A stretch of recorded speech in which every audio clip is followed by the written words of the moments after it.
السلام عليكم ورحمة الله.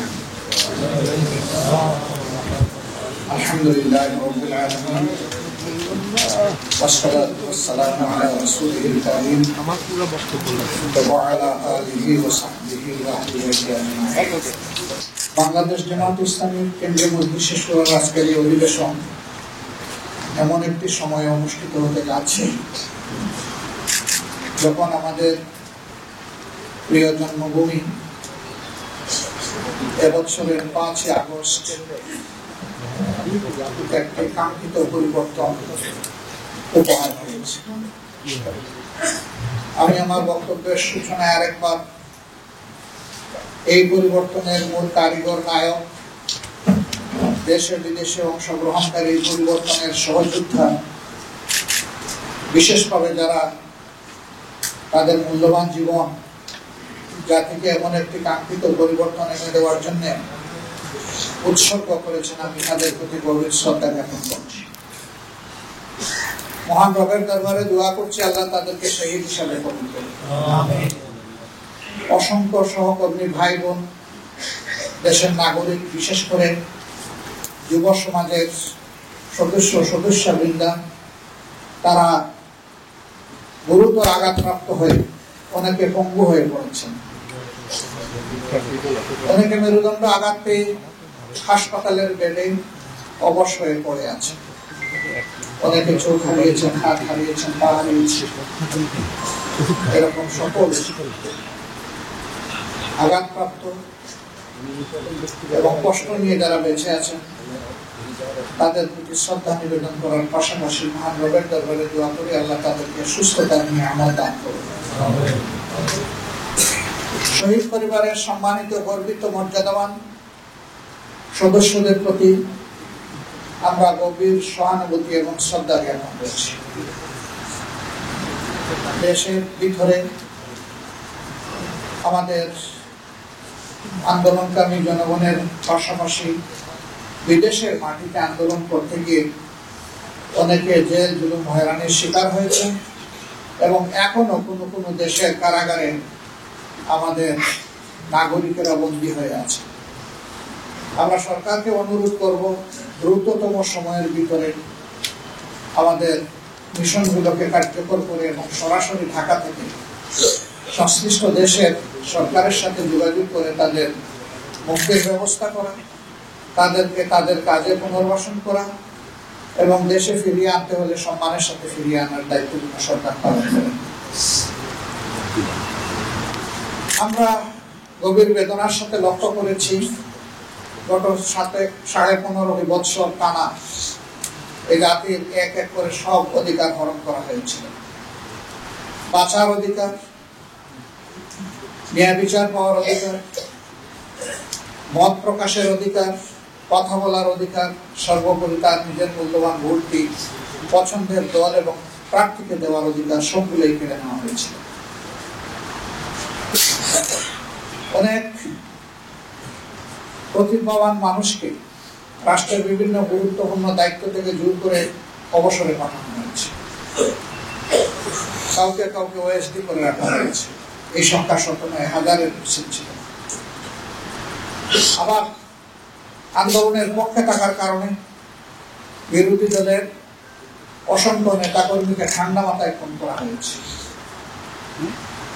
2006 সালের 28 অক্টোবর লগি বইটার তাণ্ডব দিয়ে সেই হত্যাকাণ্ড শুরু হয়েছিল, আর 2024 সালের 5 আগস্ট পর্যন্ত সেই হত্যা এবং ধ্বংসলীলা বাংলাদেশের জনগণ এবং বিশ্ববাসী প্রত্যক্ষ করেছে। এই সরকারের কাছে জনগণের জান, মাল, ইজ্জত, আবরু কোন ধরনের কোনো মর্যাদা ছিল না, কোনো নিরাপত্তা ছিল না। এই সকল নিরাপত্তাই কেড়ে নেওয়া হয়েছে। আমরা শ্রদ্ধার সাথে স্মরণ করি বিডিআরের তৎকালীন বিডিআরের সদর দপ্তর পিলখানায় যে 57 জন কমিটেড চৌকস সেনা অফিসারকে হত্যা করা হয়েছিল। আল্লাহ তাদেরকেও শহীদের মর্যাদা দান করুন। এরপরে আঘাতটা দেওয়া হয়েছিল বাংলাদেশ জামাত ইসলামীর উপর। আমাদের দুইজন সাবেক আমির জামাত জনাব অধ্যাপক গোলাম আজম রাহিমাহুল্লাহ শহীদ মৌলানা মতিউর রহমান নিজামী সহ তাদের 11 জন সহকর্মীকে নির্মমভাবে বিচারের নামে প্রহসন করে হত্যা করা হয়েছে। আমরা এর প্রতিবাদ তখনও করেছি, এখনো প্রতিবাদ জানাই, এবং আমরা আল্লাহ তাআলার দরবারে দোয়া করি আল্লাহ তাদেরকে মর্যাদাবান শহীদ হিসাবে কবুল করবেন। পাশাপাশি আমরা 1 জুলাই এই বছরের আগেই 500-র অধিক আমাদের সহকর্মীকে সারা দেশে হারিয়েছি। তাদের মধ্যে নারীরা আছেন, পুরুষরা আছেন, শিশু, আবাল, বৃদ্ধ বনিতা আছেন, এবং বয়স্ক মানুষদেরকেও তারা ছাড় দেন। মহান রবের দরবারে দোয়া করি আল্লাহ তাদেরকে শহীদ হিসাবে কবুল করেন। এর পাশাপাশি বিরোধী দলের অন্যান্য যাদেরকে হত্যা করা হয়েছে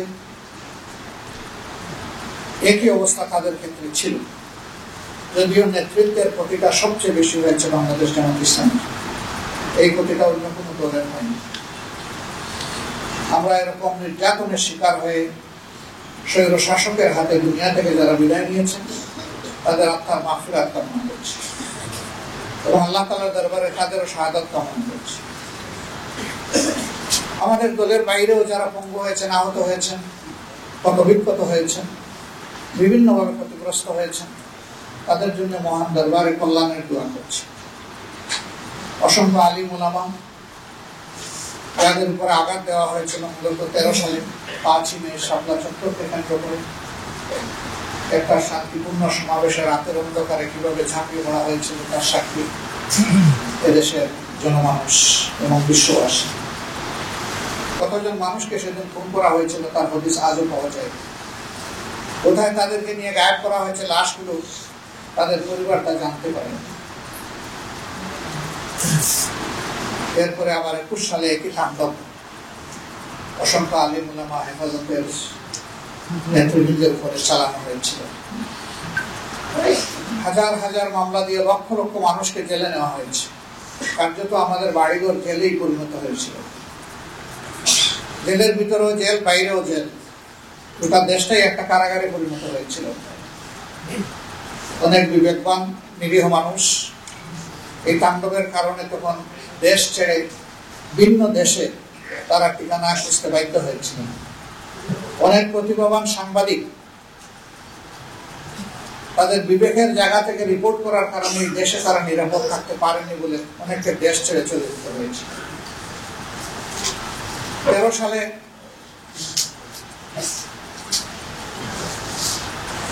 আমরা লক্ষ্য করেছি শাহবাগের কেন্দ্রস্থলে যে আসর বসানো হয়েছিল, দেশে চরম বিশৃঙ্খলা সৃষ্টি করা হয়েছিল। তখন 2টা সরকার প্যারালাল চলছিল। একটা সরকার ছিল সংসদ কেন্দ্রিক, আর একটা ছিল শাহবাগ কেন্দ্রিক। শাহবাগের সরকারই সংসদীয় সরকারের চেয়ে ক্ষমতাবান হয়ে উঠেছিল। তাদের কথায় বাংলাদেশের জাতীয় পতাকা উঠত এবং নামত। জাতি বিস্ময়কর ভাবে এই সমস্ত বিশৃঙ্খলা লক্ষ্য করেছে এবং রাষ্ট্র থেকে পূর্ণ পৃষ্ঠপোষকতা দেওয়া হয়েছে। সম্মানিত বন্ধুগণ, এই সমস্ত ট্রমা এবং স্কার নিয়ে এই জাতি বেঁচে ছিল এবং প্রত্যেকটি অন্যায়ের বিরুদ্ধেই সোচ্চার হয়েছিল। 15.5 বছরের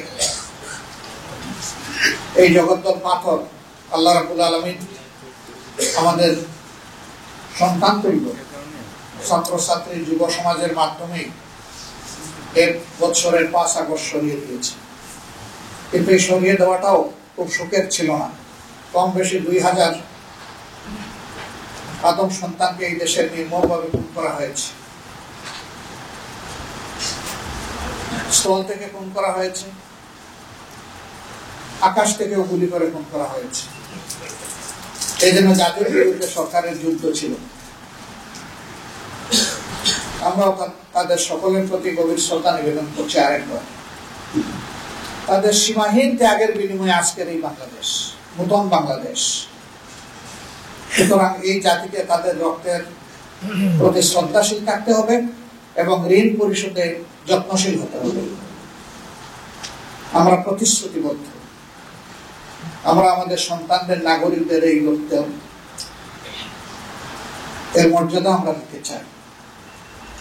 এর বিনিময়ে তারা যে স্লোগান দিয়েছিল, উই ওয়ান্ট জাস্টিস, আমরা ন্যায় বিচার সমৃদ্ধ একটি সমাজ চাই, বৈষম্যহীন একটা সমাজ চাই। সেই বৈষম্যহীন এবং ন্যায় বিচার সমৃদ্ধ সমাজ গড়তে হলে সুষ্ঠু নির্বাচনের মধ্য দিয়ে কাউকে না কাউকে দেশের দায়িত্ব তুলে নিতে হবে হাতে। এই সুষ্ঠু নির্বাচনকে সামনে রেখে আমরা বর্তমান ইন্টারিম গভর্নমেন্টের কাছে দাবি জানিয়েছিলাম যে আপনারা কতিপয় গুরুত্বপূর্ণ বিষয়ে আপনাদেরকে সংস্কার সাধন করে সুষ্ঠু নির্বাচনের জন্য সমতল মাঠ তৈরি করতে হবে। এর জন্য একটি রোডম্যাপ দরকার। এরপরে আমরা বলেছিলাম যে সংস্কারের এই মৌলিক বিষয়গুলা সম্পন্ন হওয়ার সাথে সাথেই নির্বাচন অনুষ্ঠানের পদক্ষেপ আপনাদেরকে নিতে হবে। আবারও আমরা একই কথা তাদেরকে বলব। পাশাপাশি সুষ্ঠু নির্বাচনের অন্যতম মৌলিক দুটি বিষয় অঙ্গাঙ্গিভাবে জড়িত। একটি হচ্ছে রাষ্ট্রের সকল প্রাপ্তবয়স্ক নাগরিককে ভোটার তালিকায় অন্তর্ভুক্ত হওয়ার সুযোগ সৃষ্টি করে দেওয়া।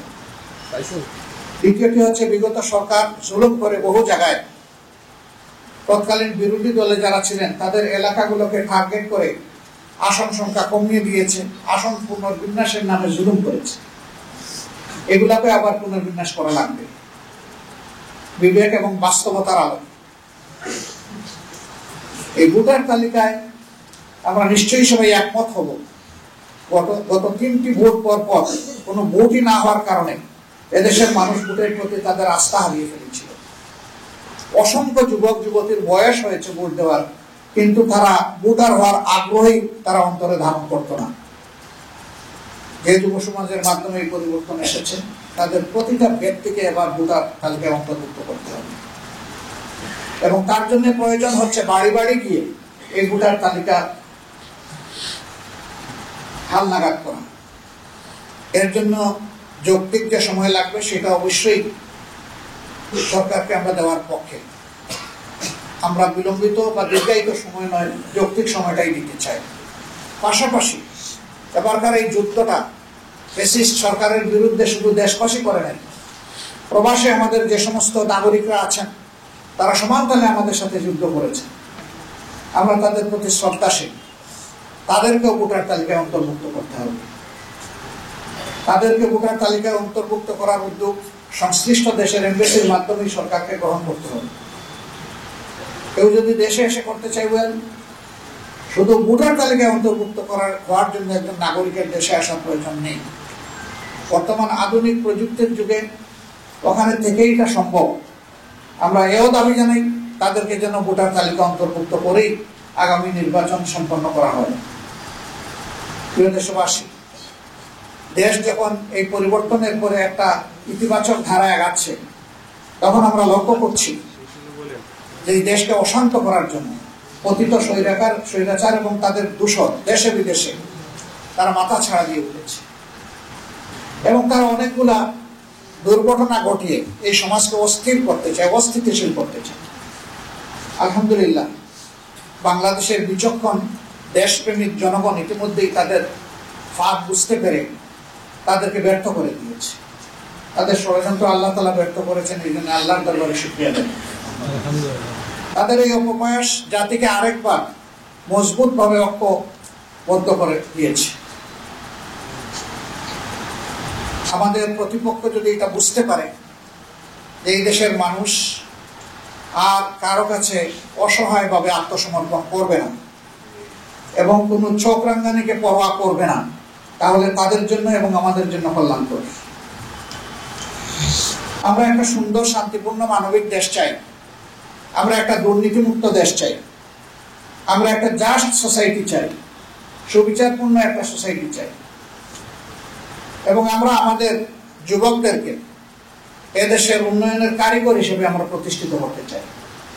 সমাজ পরিচালনার দায়িত্ব আমরা ক্রমান্বয়ে তাদের হাতে তুলে দিতে চাই। সেই বাংলাদেশ গঠনে, এমন একটি নতুন বাংলাদেশ, মানবিক বাংলাদেশ গঠনে আমরা নারী পুরুষ নির্বিশেষে সকলের প্রতি সম্মান রেখে সকলকে মর্যাদার আসনে প্রতিষ্ঠিত করার লক্ষ্যে আমাদের যে প্রয়াস, সেই প্রয়াসে আমরা দেশবাসীর পরামর্শ চাই, দোয়া চাই, ভালোবাসা চাই, সমর্থন চাই, পাশে চাই, সাথে চাই। আমরা আশাবাদী প্রিয় দেশবাসীর সহযোগিতা পেলে ইনশাআল্লাহ একটা কাঙ্ক্ষিত বাংলাদেশ গঠন করা সম্ভব হবে। এই জন্য আমরা দেশপ্রেমিক সকল শক্তির প্রতি উদাত্ত আহ্বান জানাবো। জাতীয় স্বার্থের জায়গায় আমরা যেন কখনো বিভক্তিতে লিপ্ত না হই, বরঞ্চ আমরা যেন ঐক্যবদ্ধ থাকি। জাতি ঐক্যবদ্ধ থাকলে জাতির বিরুদ্ধে যারা ষড়যন্ত্র করবে তারা অবশ্যই ব্যর্থ হবে, আল্লাহ তাদেরকে ব্যর্থ করে দেবেন ইনশাআল্লাহ। তাই আরেকবার আমি জাতিকে জাতীয় স্বার্থে দল মত ধর্মের ঊর্ধ্বে উঠে ঐক্যবদ্ধ থাকার আহ্বান জানিয়ে আমার উদ্বোধনী কথা এখানেই শেষ করছি। আল্লাহ হাফিজ। বাংলাদেশ জিন্দাবাদ। বাংলাদেশ জামাত ইসলামী জিন্দাবাদ।